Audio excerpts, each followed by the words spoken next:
Bonjour et bienvenue sur votre chaîne TechLab. Vous souhaitez convertir des unités sur Excel? Alors, voyons comment il est possible de convertir des unités dans Excel. Donc, cela se fait avec la fonction convert. Donc, la fonction convert, si vous souhaitez convertir des unités, la fonction convert nous permet de faire la conversion. Donc, pour utiliser la fonction convert, rien de plus simple. Je vais venir ici. Par exemple, dans mon exemple, j'ai 500 grammes que je veux convertir en livres. Donc, j'ai 500 grammes que je veux convertir en livres. Donc, je vais venir ici. Donc, je vais sélectionner. Je vais taper égal. Je vais mettre convert. Je vais double-cliquer. Donc, ici, il me dit nombre. Quel nombre je veux convertir? C'est 500. Donc, je clique sur 500. Et je vais faire ce qu'on appelle point virgule. Quand je vais faire point virgule, ici, il me propose un ensemble d'unités. Donc, là, je vais choisir mon unité de départ. Et mon unité de départ, c'est le gramme. Donc, ce sont les grammes que je veux convertir. Donc, je vais appuyer sur la touche entrée ou bien double-cliquer sur gramme ou bien utiliser la touche tabulation. Donc, j'ai un nombre, unité A. Maintenant, point virgule. Il me sort encore un autre tableau qui me propose aussi d'autres unités. Maintenant, cette fois-ci, le tableau est limité. Pourquoi? Parce que c'est l'unité où je vais convertir. Donc, c'est l'unité de conversion. Donc, la première unité, c'est l'unité de départ. La deuxième unité, c'est l'unité de conversion. Maintenant, j'ai les grammes que je veux convertir ici dans notre exemple en livre. Donc, je choisis livre et je valide. Ensuite, je vais fermer les parenthèses.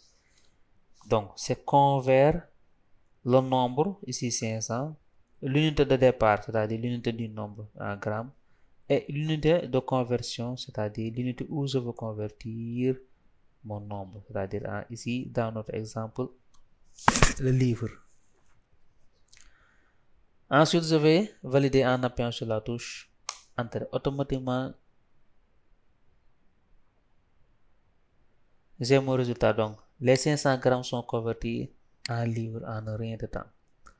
Donc, pour savoir quelles sont les unités que Excel peut convertir et quelles sont les unités de correspondance, donc je vais venir ici au menu Aide. Donc, je vais venir sur le menu Aide. Je vais cliquer sur Aide.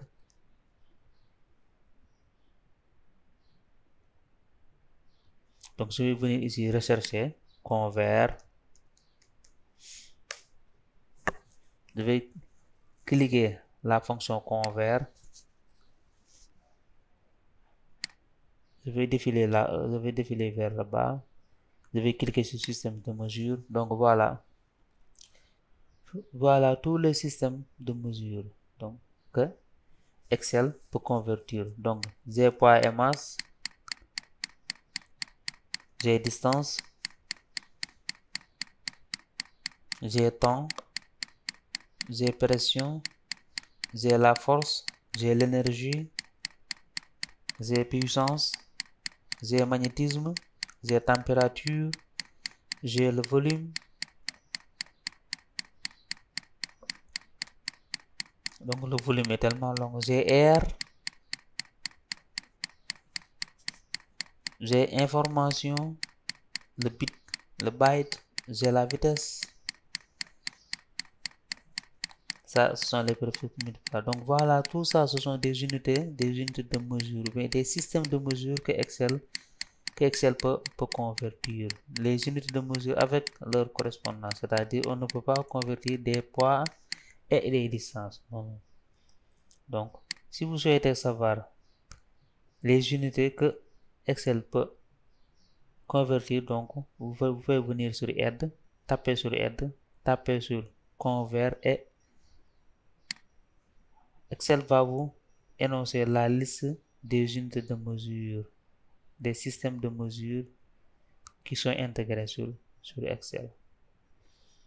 Donc, c'était tout pour la vidéo d'aujourd'hui. C'était pour voir comment convertir une unité à une autre en utilisant la fonction convert. Donc merci d'avoir regardé cette vidéo et on se retrouve à la prochaine vidéo pour un autre cours ou un autre tuto sur Excel.